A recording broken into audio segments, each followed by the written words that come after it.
வணக்கம். சற்று முன் ஓய்வூதியர்களுக்கு மாத பென்ஷன் வழங்கும் தேதி மாற்றம் அரசு ஜாக்பாட் உத்தரவு பிறப்பித்திருக்கிறது. இந்த அறிவிப்பை யார் வெளியிட்டிருக்காங்க, இதன் மூலம் யாரெல்லாம் பயன்பெற முடியும் என்பது குறித்து முழு விவரத்தையும் பார்க்கலாம். அரசு ஓய்வூதியர்களுக்கு வழங்கக்கூடிய ஓய்வூதியம் இனிமேல் ஒவ்வொரு மாதமும் அந்த மாதத்தின் கடைசி வேலை நாளில் அவர்களது வங்கிக் கணக்கில் வரவு வைக்கப்பட வேண்டும் என்று மத்திய நிதியமைச்சகம் உத்தரவிட்டிருக்கிறது. நீண்ட காலமாக ஓய்வூதியர்கள் பலரும் ஒரு பொதுவான பிரச்சனையை எதிர்கொண்டார்கள். அதாவது ஓய்வூதியம் சரியான நேரத்தில் கிடைக்காதது. சில சமயத்தில் சில நாட்கள் தாமதமாகவும், சில சமயங்களில் அதைவிடவும் கூடுதலாகவும் தாமதங்கள் ஏற்பட்டது. இந்த தாமதம் வேலையில்லாமல் ஓய்வூதியத்தை மட்டுமே நம்பி வாழக்கூடிய மூத்த குடிமக்களுக்கு பெரிய சிரமத்தை ஏற்படுத்தியது. மாத செலவுகள், மருத்துவ செலவுகள், வீட்டு தேவைகள் போன்றவற்றை சமாளிக்க அவர்கள் சிரமப்பட்டார்கள். இதனால் நிதி சுமை மட்டுமில்லாமல் மன அழுத்தம் அதிகரித்தது. இந்த நிலைமை குறித்து பல புகார்கள் மத்திய அரசிடம் வந்தன.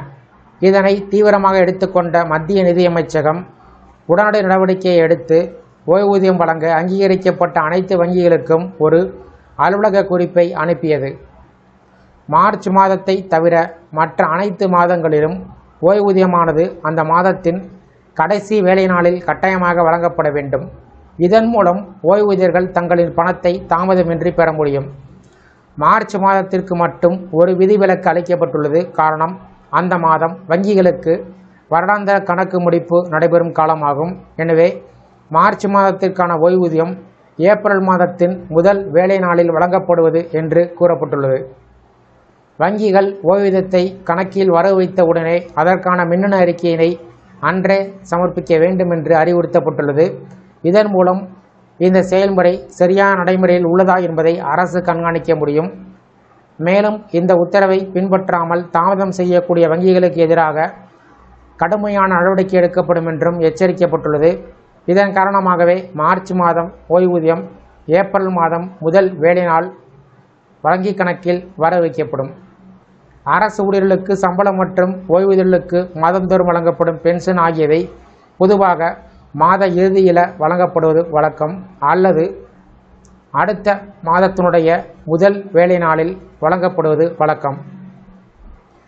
தமிழ்நாட்டிலும் அரசு ஊழியர்களுக்கு இதுவே நடைமுறையாக இருந்து வருகிறது. இந்த நிலையில் ஏப்ரல் மாதம் அரசு ஊழியர்களுக்கு சம்பளம் மற்றும் ஓய்வூதியர்களுக்கு மாதந்தோறும் வழங்கப்படும் பென்ஷன் ஆகியவை தள்ளிப்போகிறது.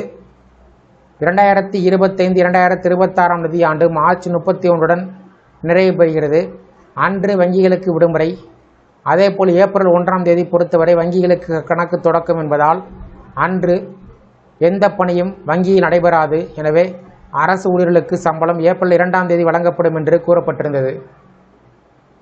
அதேபோல கடந்த நிதியாண்டிலும், அதாவது 2025 ஆண்டு மார்ச் மாதத்திற்கான அரசு ஊழியர்கள், ஆசிரியர்கள், ஓய்வூதியர்கள் சம்பளம் வங்கிகளுடைய வருடாந்திர கணக்கு முடிவு காரணமாக ஏப்ரல் 2 வரவு வைக்கப்பட்டது என தமிழக அரசு அறிவித்தது குறிப்பிடத்தக்கது. இந்த வீடியோ குறித்த உங்களுடைய கருத்துக்களை கமெண்ட் செக்ஷனில் கமெண்ட் பண்ணுங்கள். இந்த வீடியோ பிடிச்சிருந்தா வீடியோக்கு லைக் பண்ணுங்கள். இந்த வீடியோவை அனைவருக்கும் ஷேர் பண்ணுங்கள். நன்றி.